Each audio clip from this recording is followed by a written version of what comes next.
Okay, so Be'ezras Hashem, we are continuing with our series of shiurim on the Torah of today, where we're moving slowly but surely into that place of being a Bal Bechira, of facing each and every day with the full arsenal of self, with the capacity to reveal HaKadosh Baruch Hu in our days. Purpose of creation is so that we can draw divine presence down into our lives on a regular basis, specifically down here in the place where the divine presence appears to be concealed. This is the mission, this is the task. And what we've come to realize throughout history, if we're lucky, is that we can't do the task for more than a day. We need to look at each and every day in its own isolated territory, disconnected from the past, disconnected from the future, but rather lived in the fullest. Hayom im bekolo tishma'u. If I listen to HaKadosh Baruch Hu's voice today, that is the prerequisite for the arrival of redemption into my life. Karva el nafshi giyala. Yes, we're looking towards the full historical redemption, but at the same point, there's the capacity of microdosing daily redemption in the secret of Karva el nafshi giyala, drawing my inner redemption close to my soul, redeeming the element of divine consciousness that is caught up within my mind and my heart. And when I can uncover that spark of godliness, that spark of goodness within every moment of my life, I have revealed my innermost point of Mashiach. And when every Jew is working on revealing their own innermost point of Mashiach within themselves and doing their best to support others in revealing the innermost point of redemption within themselves, then all of those little bonfires of redemption coalesce into the secret of the general redemption, which we're so anxiously and urgently anticipating. So the work of each day is to draw redemption into our day, to redeem the mind, to redeem the heart, to redeem experience, to redeem possibility, to redeem emotions, to redeem fallen, broken, stuck things that we're tasked with bringing back to Hashem. Every ounce of struggle, every ounce of concealment, and it should always be the most minimal amount imaginable.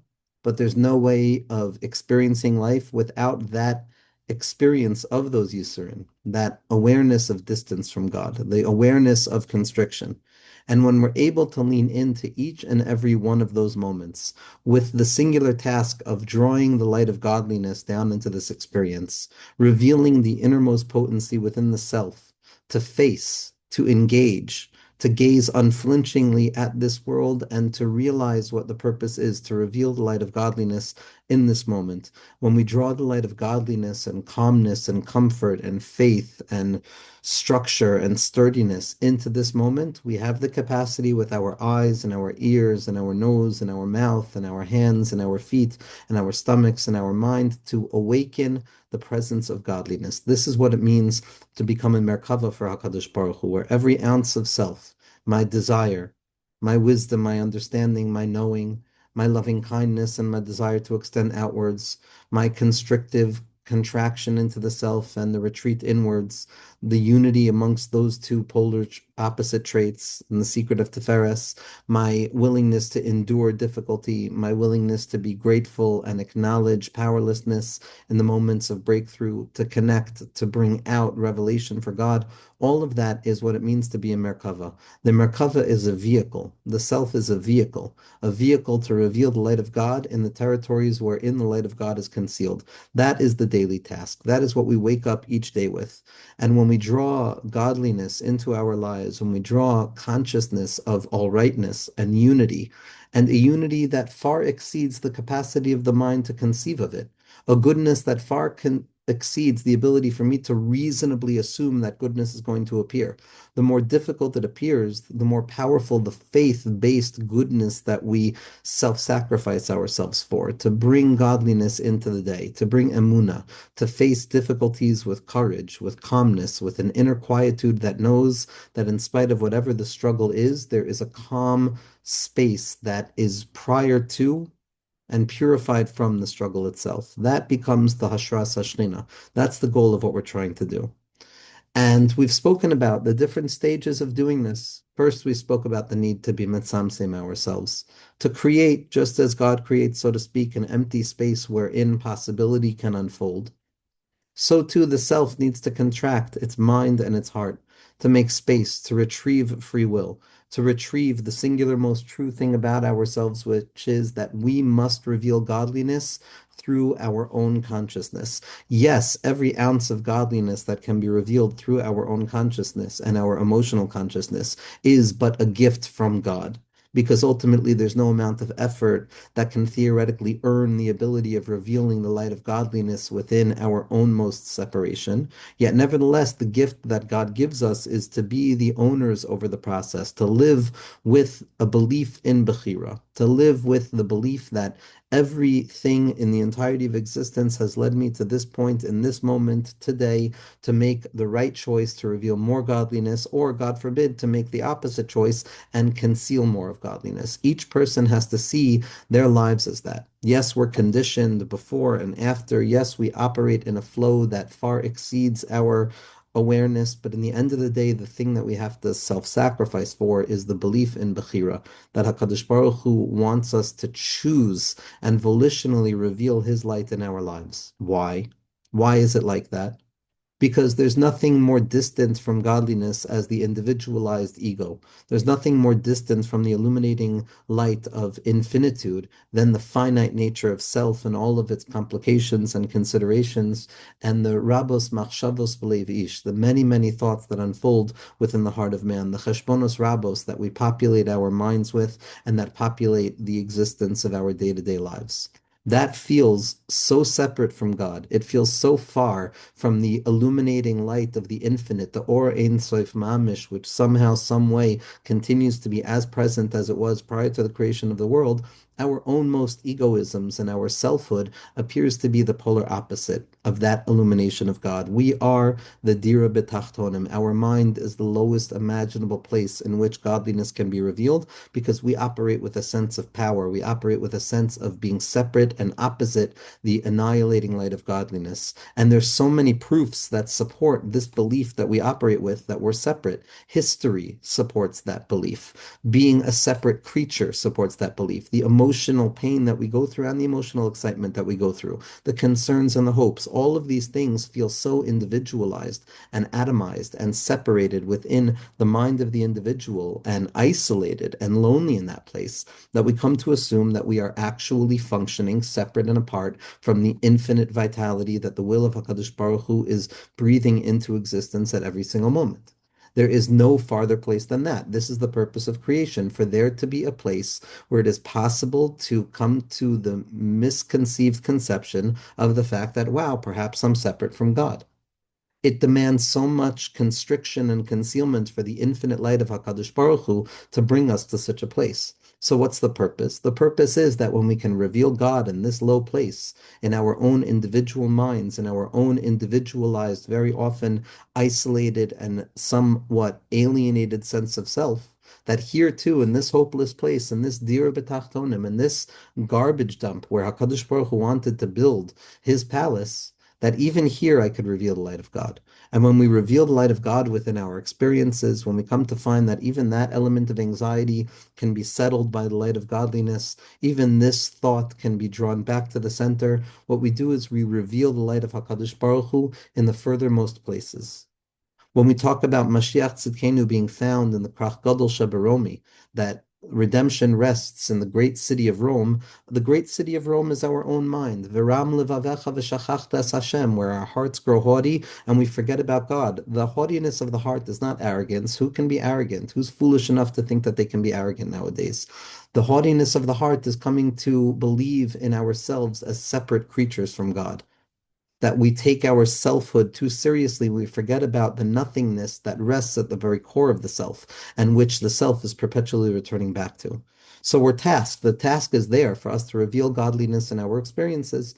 And whatever a person's life is, whatever the circumstance of a person's life is, according to their micro and macro cosmic concentric circles that impose their own subjective, pointed relationship with God, that is our malchus. That is the chalal hapanui. That is the vacant space in which we need to reveal the light of godliness by way of calmness and comfort and the innermost healing and comforting voice that ascends from the unfelt feelings that the heart self-sacrifices to believe in, which is that it's going to be better, it's going to be better, it's going to be good, it's all good, everything is good, you're here, Hashem. In spite of the fact that it doesn't feel like you're here, you're here. In spite of the fact that I'm bothered about this, that, or the other thing, or worried about this, that, or the other thing, or trying to control this, that, or the other thing. At the heart of all of those feelings, you're there, Ribbon Shlalem. And when we learn to loosen our grip and open our hands into that tefach sochik, into that less demanding grip on reality. We have to avada utilize a grip. That's the purpose of being a human being in reality. La'avda ulashamra, to engage and to work. But we don't have to grasp so hard. We don't have to clench so hard. We don't have to be so anxious and afraid that anytime we grab hold of something that we're grabbing it by the lapels.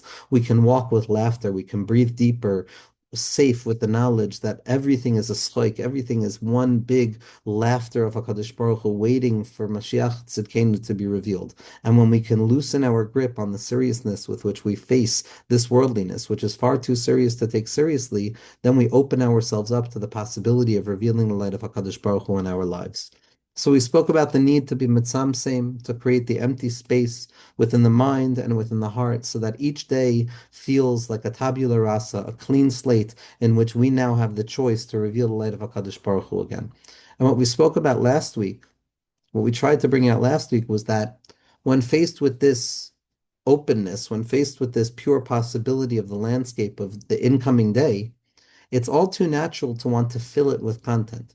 It's all too natural to want to run and accomplish and to be able to prove our accountability and our worthiness based on our accomplishments in that almost post-capitalistic mindset that the self is only as valuable as its production value.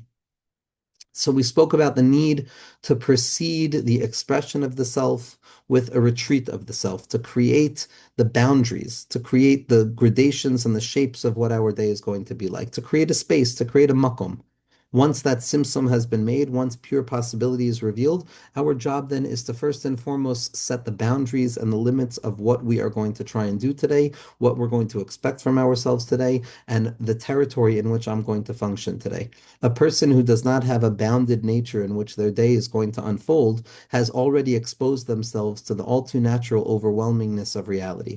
It is only by way of setting up partitions and mechitzot and barriers, just as God does, so that there can be dimensionality and shape and difference, and this is this and not some other thing, and that is that and not this. It is only with the differentiation, the lav shakodem lahain, the capacity to dig down deep into the gevura of the self, to restrict the natural tendency to flow forward, and to retain those walls and those perimeters that prevent us from overflowing beyond ourselves. That needs to be the first step.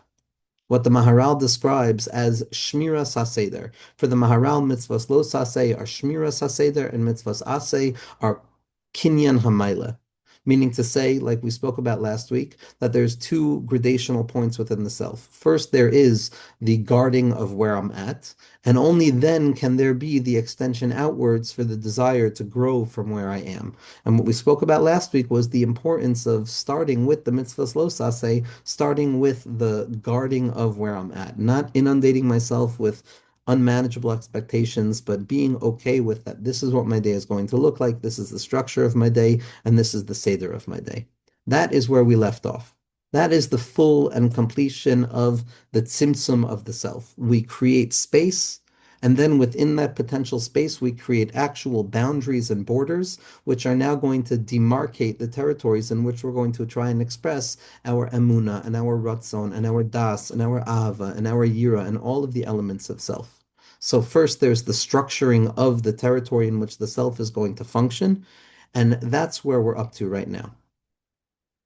Once we set up that no saying and we create the boundary and the limit of what we're going to do, so we're no longer stuck within that codependency of the open borders of self, so the natural thing to think about, the natural thing to feel that it's time to do is going to be, okay, once I've said no, let me reintroduce the yes. Let me now go ahead and push forward. Let me go and do. Once I've acknowledged that it's not up to me to complete the entire task, so once I've healthfully acknowledged that, so let me run out and do what I can.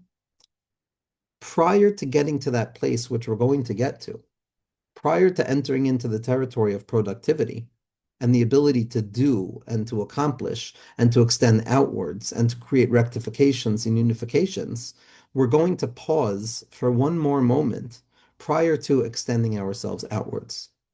But this pause is not like the previous week's talk. It's not about saying no to the self. It's not about restricting the self. It's not about creating boundaries and barriers for the self, but rather it represents an in-between stage after setting boundaries within the self and before extending outwards beyond the self and beginning to do and accomplish.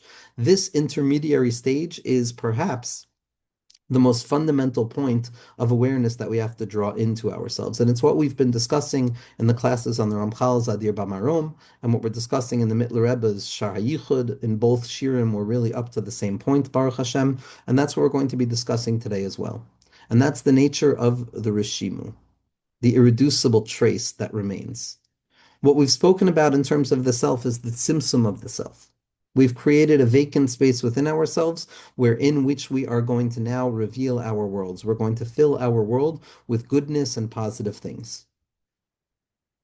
Just as Hashem creates a tzimtzum, a contraction, so too Hashem allows for there to be a re-entrance of a ray of infinite light back into that halal, back into that void of the tzimtzum, so that the infinite light can repopulate that void. So we would think that after creating boundary within the self, after understanding the perimeters of the self, so then the next step is going to be the unfolding process of the kav or ein sof, which would look like deciding what I'm going to do for my day, deciding what I do when I get out of bed. What am I going to accomplish today? What are the tasks?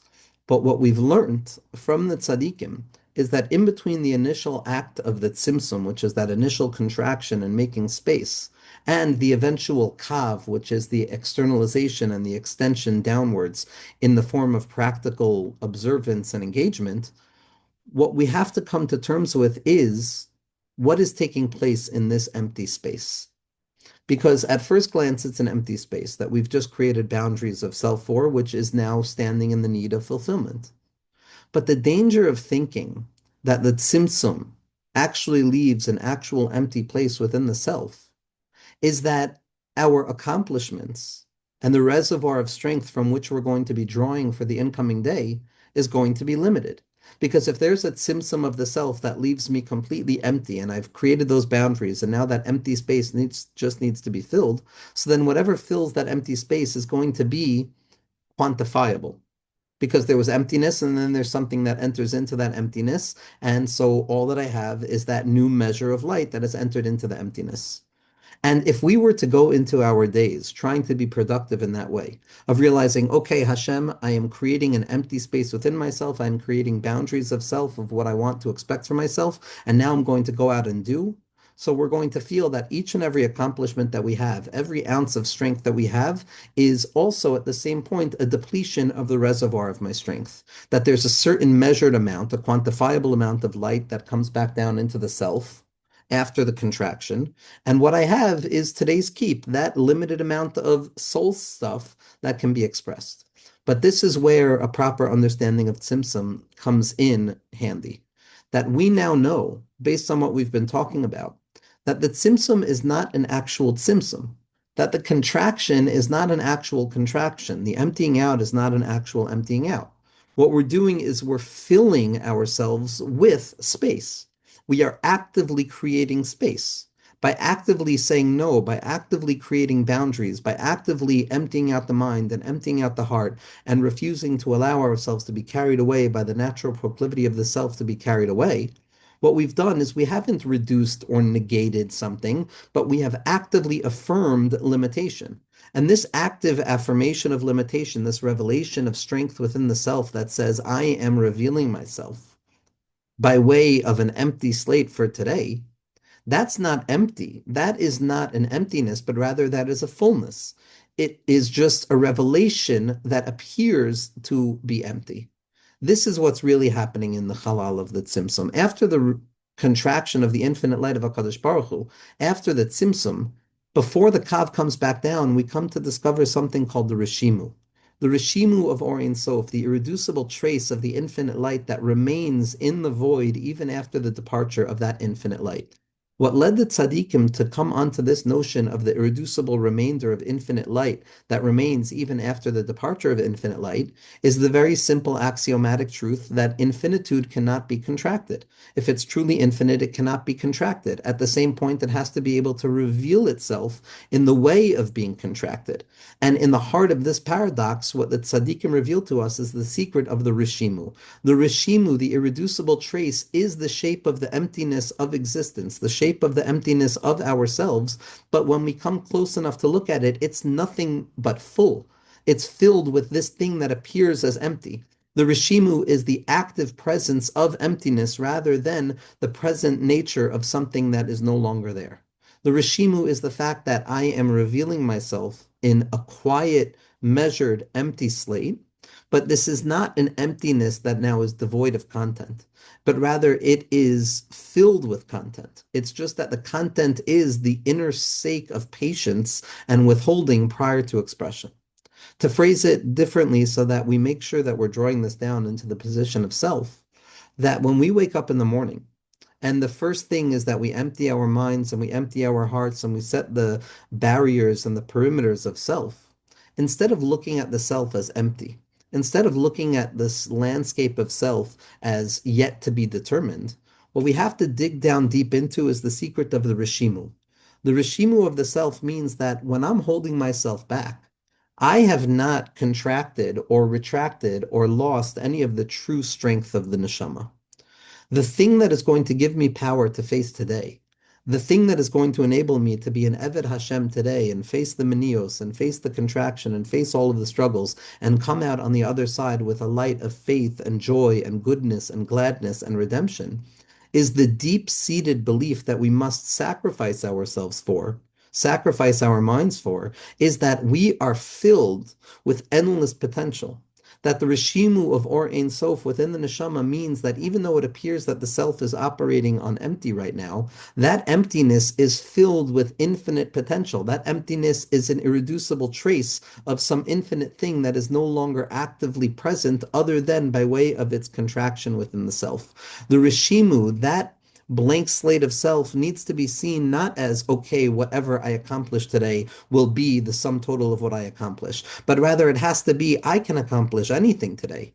I have every capacity at my disposal in accordance with my own selfhood, in accordance with my own five worlds of existence, wherein Hashem is revealing himself to me individually, and each and every one of us are the entirety of the worlds. Within that world, within that potential, when I wake up in the morning, it's not, oh no, I'm empty again. Maybe I can hopefully draw something down into today. It's that, okay, I'm operating in a state of emptiness, but I know that whatever I choose to do, wherever I choose to go today, whatever I choose to try and accomplish today, is going to be drawing upon reservoirs of infinitude that know no limit, and they know no boundary, and they know no constriction. The rishimu, the osios of that irreducible trace of infinitude that remain carved within the heart, is the secret that there is always enough strength. There is always enough strength for a person to move forward. There is always enough strength for whatever it is that a person needs on that day. That we operate from a place of pure potential. The emptiness that we face the day with is not an emptiness that is devoid of content. It's an emptiness that appears as empty because it has not yet to reveal itself in any particular way. But whichever way we choose to reveal ourselves is drawing upon those reservoirs of infinitude that rest within the soul. And that's the territory that we need to speak about today, because we've spoken about that Simpson. We've spoken about emptying the self out and feeling that, okay, I am no longer codependent and I am ready to face a new day. But here we have to fight against the all too common misunderstanding of seeing the self as operating from a place of deficiency, as operating from a place of emptiness, as operating from a place of scarcity. If that becomes the modus operandi of our day, to fill this empty hole or to give shape to this privation, then I'm always going to be stuck in that capitalistic mindset of self, which is that, okay, this is my accomplishment today, this is my accomplishment today, and I'm nothing more than those accomplishments. And if I tried to accomplish something but I failed, then I wasted all of my energy, God forbid. Instead, we have to repair the problem at the root, even before it becomes a problem, and say, I am starting today with pure possibility, endless possibility, infinite possibility, possibility like the Roshim of the Or Ein Sof. And then the Kav comes from the Roshim. Then all of our accomplishments come from a place of enoughness, from a place of saturation of possibility, so that when I accomplish something, all that is revealed in front of me is the capacity to healthily enter in to the belief that I can accomplish something else now. And instead of feeling depleted and empty as a result of engagement that we struggle with, we can feel, no, I've engaged and I have more strength to engage. Because when we retreat back to this inner space of the self prior to revelation, we must believe in the all-encompassing nature of the infinite capacity of the self, the rishimu de or ein sof, the osios of the rishimu, which are nishmas Yisrael. But what does this look like on a practical level? When I wake up, when I wake up, and I wake up with that clean slate. A person opens their eyes and they face the new possibility of a day. Instead of feeling like, oh no, I have to be so careful as to the energy that I utilize today. I have to be so careful about ensuring that I accomplish everything I need to accomplish today. Because if I don't accomplish those things, then it's a wasted day. And if I don't accomplish this, then I've wasted my potential. Instead, we have to awaken ourselves with a sense of ease, and goodness and faith. Chadashim lebekarim rabba emunasecha. Each and every day with its newness, there is a tremendous amount of faith. Moda ani lefanecha melechai v'kayam shechazarta bin nishmasi b'chemla rabba emunasecha. When we wake up and we face the emptiness of the day, the one thing that we're affirming is that Hashem, you have filled me with my neshama. And the neshama is a shtick of infinitude. It's the rishimu de or ein sof, the neshama. It's the shechina itself in the heart of each and every yid. And from that place, we are not operating from a deficit. We are operating from a subtle and paradoxical form of fullness that reveals itself in the form of pure potential that can be revealed to be whatever it wants to be revealed through the strength of Bechira. That needs to be the starting point. This is prior to any accomplishment. The secret of Moda'ani, the secret of affirming the fact that we have pure possibility within ourselves, and that the neshama is endless, and that as long as the neshama is connected to its source in goodness, it can perpetually draw down new strength for itself to encounter new moments of today, which is the secret of never losing hope and never feeling that I've been depleted completely. That's rooted in the koach of the neshama. The neshama shenasata bi tahirihi, the purity of the neshama, the supernal nature of the soul that is implanted within the self prior to any action, even prior to washing our hands, prior to going out and doing something good, is the radical affirmation of the fact that neshama shenasata bi tahirihi, I am pure, I am good, I have possibility. There is nothing that is going to cause me to lose that. There is nothing that can possibly erase that. This Roishem, this infinite koyach of the self, does not mean that I can accomplish anything today. It doesn't mean that I will have the strength to break through any barrier and do every possible thing. That's a silly way of thinking. That's only looking at the yeses of our lives and the accomplishments of our lives as the strength and the place in which we reveal ourselves. But we have to understand that life is an admixture of the yeses and the nos, the accomplishments and the retreats. Acknowledging the rishimu of the Or Ein Sof that rests within ourselves, the pure possibility and the fullness and the saturation of possibility, which can never be depleted, doesn't mean that everything is going to go my way. It doesn't mean that everything I hope for is going to be accomplished. It doesn't mean that I can manifest my desires onto reality because of the strength of my mind in some arrogant, self-serving way. What it means is that I will have the inner strength and the inner resolve to face whatever circumstance faces me. I will have the inner resolve to overcome whatever it is that I need to overcome, and I will face the inner resolve and I will cultivate the inner resolve to accomplish whatever I need to accomplish. Each person needs to know where they stand. Each person has to understand their nekudas habechira, what is reasonable for me and what is not reasonable for me today. That goes back to the first preparation, which is setting boundaries for ourselves. Within the bounded nature of self, within the framework and the neighborhood of who I am and what I can expect from myself based on where I come from and where I would like to go to, the next step is believing in that rishimu, believing in my infinite capacity to do that. And it takes an infinite amount of strength to learn how to say no or to learn how to say yes, to learn how to take a loss and to learn how to take a win. The mind and the soul need endless strength to face what it feels like after we fall and to face what it feels like after we ascend. We need endless strength. And we need to know that we have this endless reservoir of capacity to draw ourselves into whatever the circumstance calls for in a healthy and measured way. This is what we're affirming when we wake up in the morning. The Simpum is when I wake up, there's an empty space. Libi chalal bakirbi. I am prepared.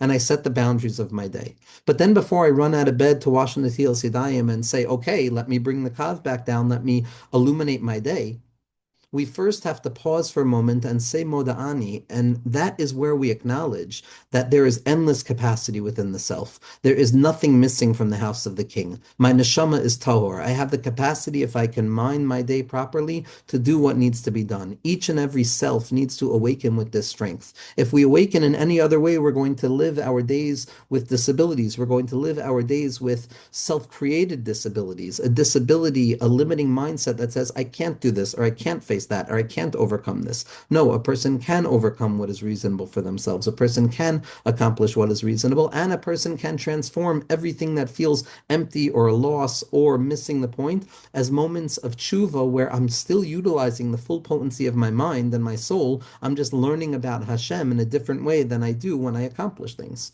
Every moment of consciousness demands our full attention. This rishimu, this irreducible shape of the soul that is there prior to revelation, and it exists specifically after the tzimtzum, this is what we must affirm for ourselves each and every day.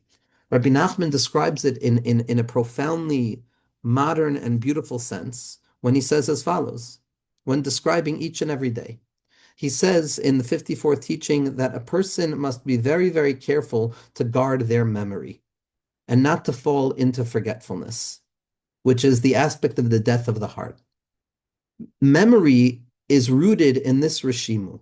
Memory is the fact that even though something is not there, it's still accessible by way of pure potential. That even though that moment had taken place and those experiences had taken place, and if I was asked if those experiences are still taking place based on the fundamental measures of reality, we would be forced to answer no. The secret of memory is the irreducible reservoir of our experiences that rests built into our neshama. It's just not revealed. And when a person actively engages in memory, what we're doing is we're remembering, we're gathering together all of these fragmented parts of past experience, and we're bringing them back into a form of tchiyas hamesim, where it's coming back to life. And when a person remembers something, what's happening is that there's a tchiyah, that which I thought was dead, that which I thought was gone, that which I thought had disappeared from the scene because it happened and then it's gone, in truth is still there. The rishimu is the secret that all of the experiences and all of the prior experiences are still there to the degree that nothing is ever lost. No good feeling is ever lost. No good desire is ever lost. The bad things, those disintegrate because they're not ultimately real. But the goodness of ourselves is always there. And when we remember it, what we do is we recollect and we remember and we regather all of these foreign pieces of information and past experience, and we gather them together back into the mind, and they reshape and they reform in the form of a memory, and that's literally tchiyas hamesim. So each and every day that a person awakes, they first and foremost have to enter into that place of memory. We have to free ourselves from the sense of forgetfulness, which is the aspect of the death of the heart. Forgetfulness is the belief that what happened happened and now it's gone. And all I can do is try and struggle and apply the strength of my mind to connect somehow to those things that are no longer part of me, or those things that are no longer happening. And maybe, just maybe, I'll be able to gain a piece here or a piece there. But more or less, I'm dying. More or less, there's a forgetfulness of the heart, and every experience seems to disappear. When a person is functioning in that perspective, when a person is living their lives in that perspective, so we're not drawing ourselves based on infinite possibility and potential, but rather the self is fundamentally fragmented and limited. So that's the element of the death of the heart, where the halal, halev, now transforms into a place of limiting self-belief. Zikaron, on the other hand, is the realization that I could remember anything, even Mashiach Tzidkenu. I could remember from before creation. I have infinite power because of the neshama that's baked into me. And as a result of the neshama, we have a koyach, ein sofi kavyachol, within limitation, that's rooted in Hashem's desire to give us a taste of that, which is the Yiddish heart, which gives us the ability to regather together whatever it is that we want to accomplish today. And the main place that this zikaron needs to be utilized, the main place that this memory needs to be utilized, is to remember the world to come.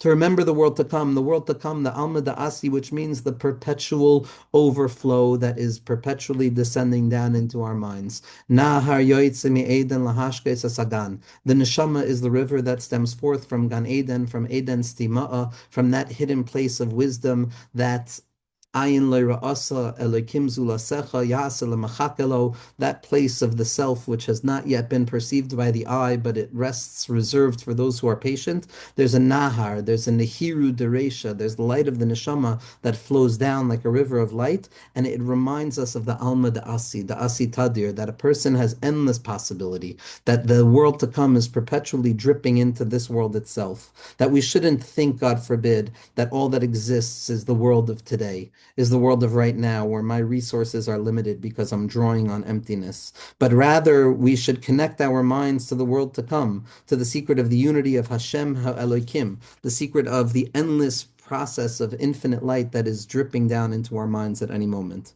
And Rabbi Nachman continues and he says it's so important to do this on a daily basis, that before entering into the determinant quadrants of the day and the specific activities of the day, we have to realize that, okay, Hashem, it's another day, and each day has its own hints, its machshava, its dibor, and its maisa, its thoughts, its speech, and its actions, and its emotions, and its mitzvos, and its struggles, and the geula, and the gullus of it all.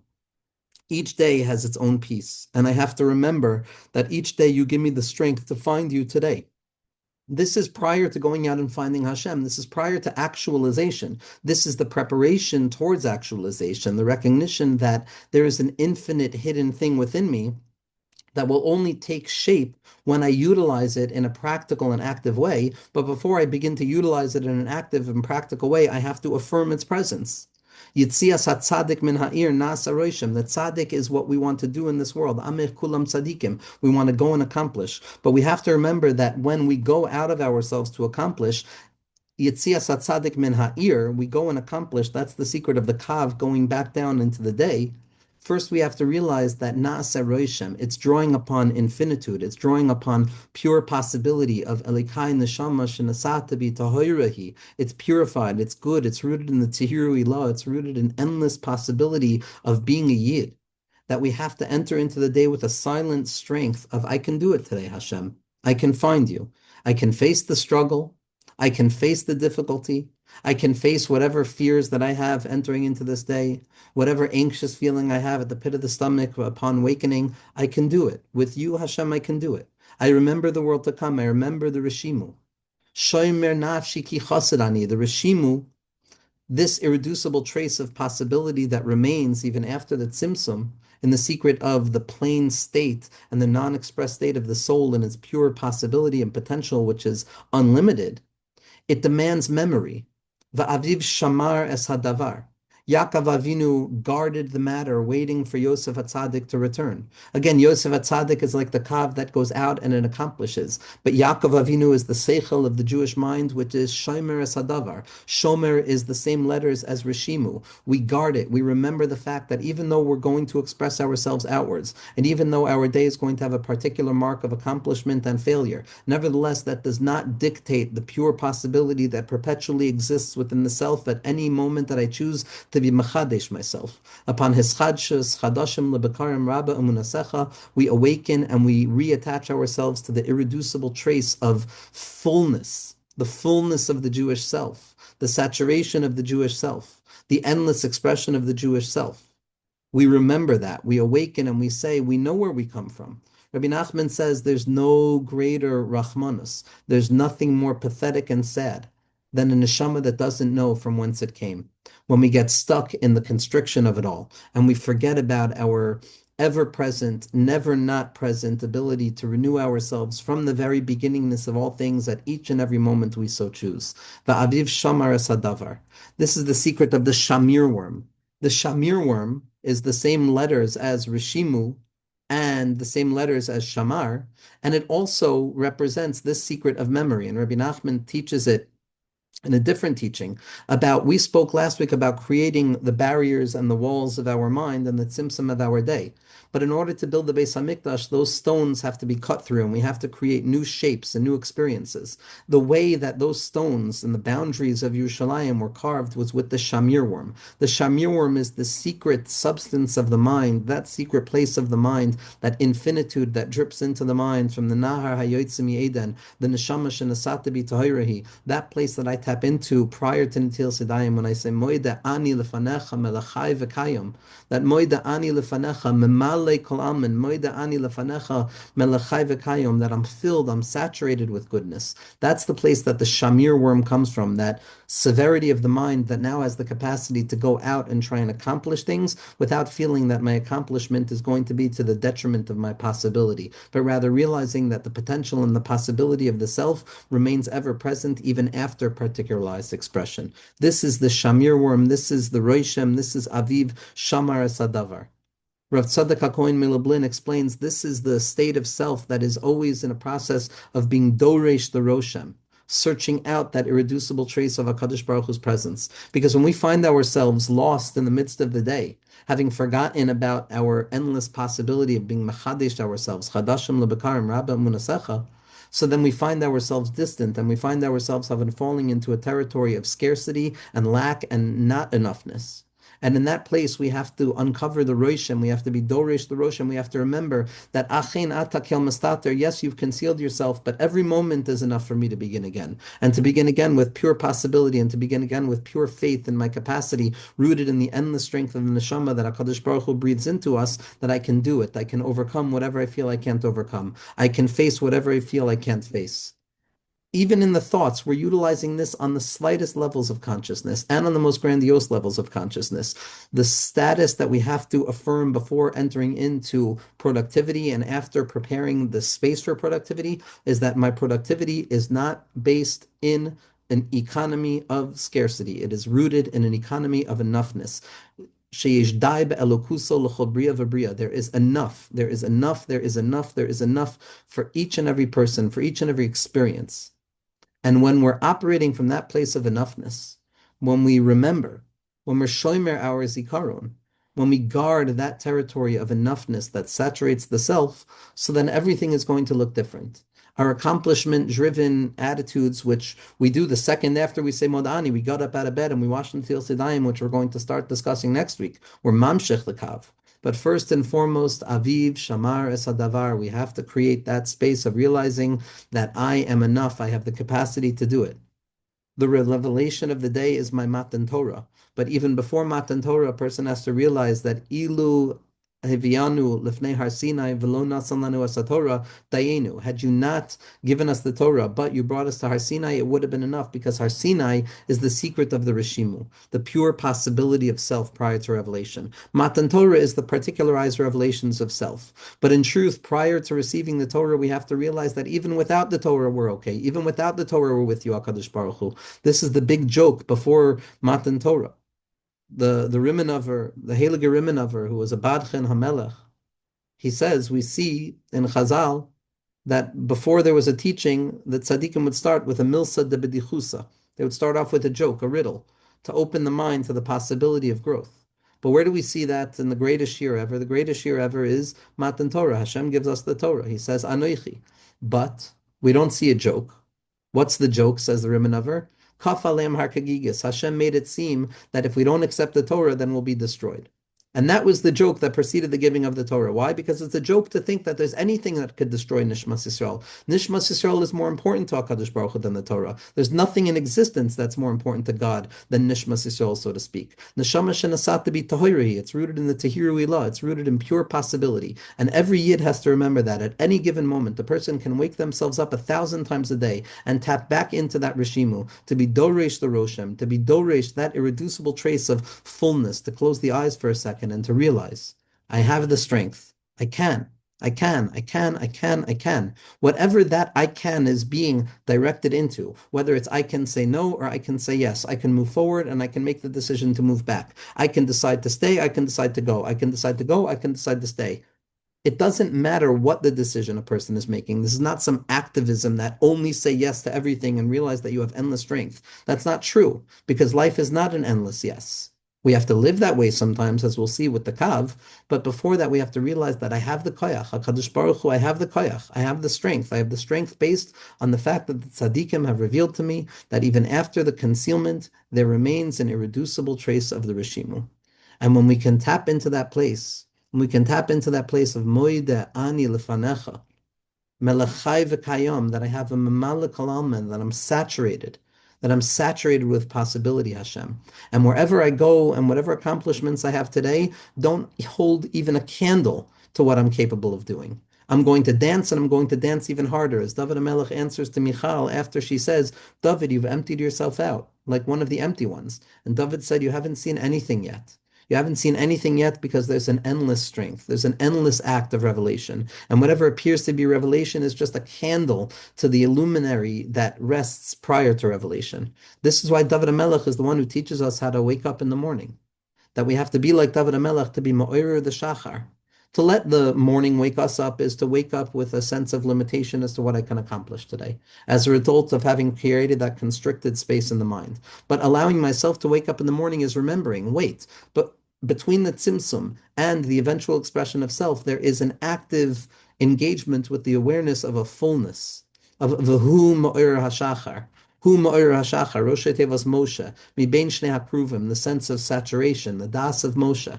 Torah's Moshe, halacha l'Moshe misinai. The self is an endless space of the revelation of the das of Moshe Rabbeinu, the Torah of Moshe. We have to affirm that. We have to enter into that place of Har Sinai prior to the giving of the Torah.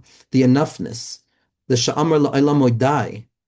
HaKadosh Baruch Hu gave the name of Dai to the Avos and only Havaya to Moshe Rabbeinu. The Shem Havaya is going to be the Torah. It's going to be that which we reveal in our lives, how we reveal Hashem in our day-to-day activities. But the name Shakai, which is Dai La'olamo, that there's enough space and enough for HaKadosh Baruch Hu within each person, that's the Derech Eretz Shekadma Torah. That's the enoughness that we have to operate with. That's what Rabbi Nachman describes as the secret of the tzaddik, who sometimes has to act in foolish ways on the way towards Eretz Yisrael, and the secret of that preparatory stage of Moda'ani. It's insane to say Moda'ani before washing the Netilas Yadayim. To do anything before washing the Netilas Yadayim, especially after falling asleep into a slumber that is 1/60th of death.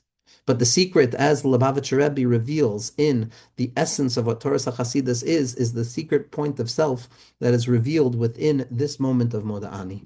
The rishimu d'orein sof, the fact that there's no tzimtzum to my koach. There's no tzimtzum to my koach, and it's from that place that I have to go and create the tapestry of my day. That it's od yoter tov, ad beli die. There's no die. There's no limitation to what I'm capable of doing. There's no moment in which I don't have the strength. There's no moment in which I can't say aleph. There's no moment in which I can't say in the beginning of aleph. Whatever it is a person feels that they can do, there's no moment where a person can't do that one tiny step that's right in front of them. And that's the tachlis of a yid in any moment, to reveal more and more and more, whatever the circumstances of one's life are, to reveal a little bit more. As the Balatanya says, that what makes a person someone who serves God versus someone who doesn't serve God is someone who learns a piece of teaching 101 times versus learning 100 times. Now, this is not some quantifiable status of what it means to be a Jew, God forbid, but rather it's the secret of doing just a little bit more, that little bit more. We all have the capacity to reveal that little bit more. But it's only healthy, rooted in the belief of the endlessness of the soul, of the rishimu d'orein sof, of the secret that the osios of the rishimu, the letters of that irreducible trace, have no tzimtzum that's chal on them, which means that the neshama somehow, some way, retains a light of possibility and infinitude, just as the light of the infinite prior to the tzimtzum itself. We carry that within ourselves. And in that sense, we develop the capacity to face the long road and not to be afraid, and to be aware that there's nothing that can happen that is too overwhelming. There's no moment in my life that I can't. Each person has to enter into their day with the rishimu d'orein sof, with the belief that I can, and that even when I do, I have not depleted the capacity to do even more. And when we are able to do that, then we can enter into the next stage of the kav, which is the extension and the particular good things or struggles that we go through on the day.